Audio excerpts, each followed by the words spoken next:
let's have a little chat first of all about what you are planning to do, kind of who you are. I know that you've recently joined Instagram and YouTube, Yeah. so just a little bit of background to what you're all about so that people can find and follow you. And I'll put the links down below for people Okay. watching on YouTube. So I'm yeah, on YouTube, not on YouTube, but I have started an Instagram account which I managed to get 1,000 followers in less than a week.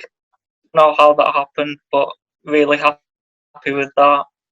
And I'm also co-founder of a running community called Hybrid Running. And basically, what we do is we interview people, and we give training tips. I just want a nice community of runners. Excellent. So with your Instagram, you've got your personal account, and you've also got the account that you've co-founded.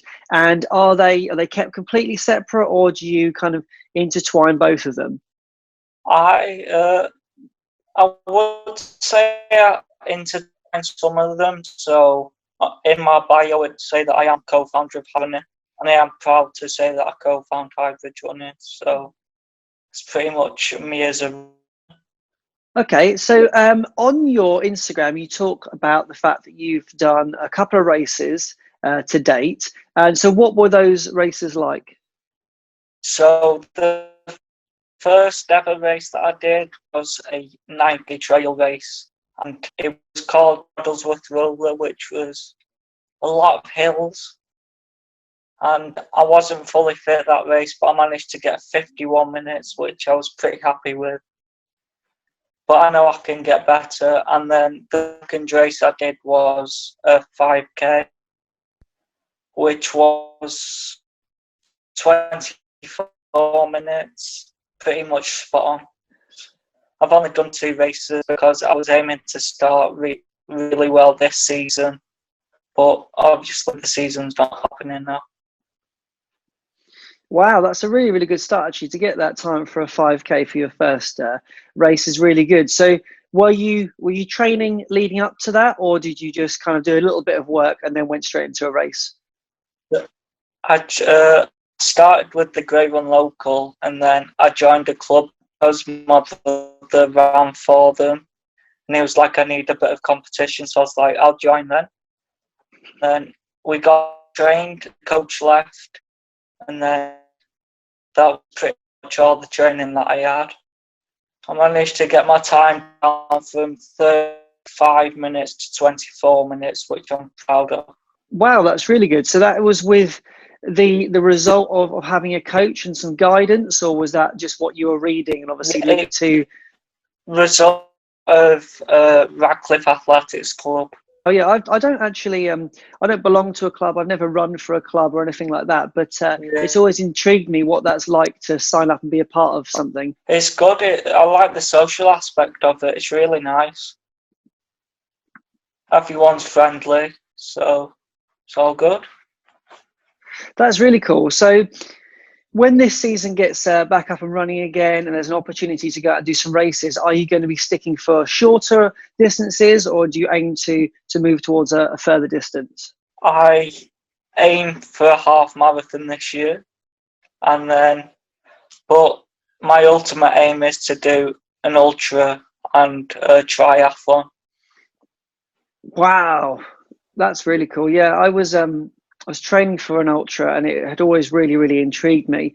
And I mean, for me, I wanted the 50K, ended up with a 60K. Obviously, that didn't actually happen in the end, but I was always really, really drawn to that. And it's funny you say about doing a triathlon as well, because that's something that came up on my Instagram a couple of weeks ago. Somebody mentioned to me, would I be interested maybe in the future in doing it? But that obviously requires a lot more preparation, practice, and spending time in the pool on the bike, which at the moment I don't have the opportunity to do. Well, I have swum for a swimming club before, so I'm hoping that sets me in good stead for it as well. That's fantastic. So you've actually got a really good base and a really good starting point ahead of tackling a triathlon anyway. Yeah. Super. So in terms of your running journey, are you going to be documenting it just on Instagram, kind of daily, weekly, monthly? How does that look for you? So Instagram, it'll probably be daily, and then I've just started a running blog, which I'll probably update weekly. In terms of the community here, because obviously on YouTube and on Instagram, there are so many people that can offer advice and feedback. Are you looking for a particular type of person that you might want to be able to engage with to give you some feedback and some tips? Yeah, I'd love to help people. So it's just enjoyable, really, just to build another running community. Yeah, that's what I found when I just started this YouTube channel. It was only for me, and then over time, people have started to connect with the videos, and then I set up an Instagram and things like that. And I've just found that it's been really beneficial to be able to engage with people who love the same things I love. It's just getting tips off new people, which I always think is a bonus. So when the coach left from the club that I run for, I was just, obviously I was gutted, but I was happy about having a new way of coaching, which I feel like I benefited from. And I also want to talk to you about an Instagram post you put the other day about different types of shoes that you wear. And I actually wanted to ask what you think of the decathlon range, because I've got a couple of Kalenji items of clothing, but I've never ran in a shoe. What are they like? I would recommend getting them. They're very cheap, very affordable, but they're amazing. They last up to 600 miles, and they're so light and so fast. I think I managed to knock off 2 minutes by just putting them on. Do I dare to say they're a bit like the Alpha Fly, just with obviously no carbon plate, but there's a lot of foam in them to protect you, and the stability on it is next to nothing. That's really, really interesting to know because, like you say, they are so cheap and affordable. I've always looked at them, but I've never, I suppose, seen enough reviews to know how good they really are. And so I just thought I'd ask you about that because I just noticed it was in your shoe lineup, and I wondered how it compared. They're definitely a quality shoe and definitely a race shoe. That's really, really good to know. Definitely something that I'll be looking into as and when the shops reopen. I think I'd like to get in there and just check for sizing. And in terms of your running at the moment, then, are you limited to where you can go, what you can do? I'm lucky that there's actually trails nearby, so I'm really happy with that. So I've been getting out on the trails, but unfortunately, I started a new training plan and then my muscles have just started complaining, so I need to rest again. So I'm going to try and build up my strength before I start again. Then we're just going to build up the distance. That's really sensible. And I suppose also because a lot of races aren't happening anyway, near enough all of them are cancelled, it means there's no pressure on you to have to train in a particular time frame. You can just take the time, recover, rest, and then build up that mileage again ahead of, I guess, 2021 would be the best time to be racing. Yeah. Well, I supposedly have a race I have 2 races in October. I've got a 10K, and then the following week I've got 10 miles. So I'm hoping that doesn't happen because yeah, I mean that would be really good, wouldn't it? To think that we can be racing in October would be fantastic. I suppose it's just now waiting to see what happens, what the rules are going to be in place. I know around the world they're suggesting that things might get back and running, but we just don't know at this stage, do we?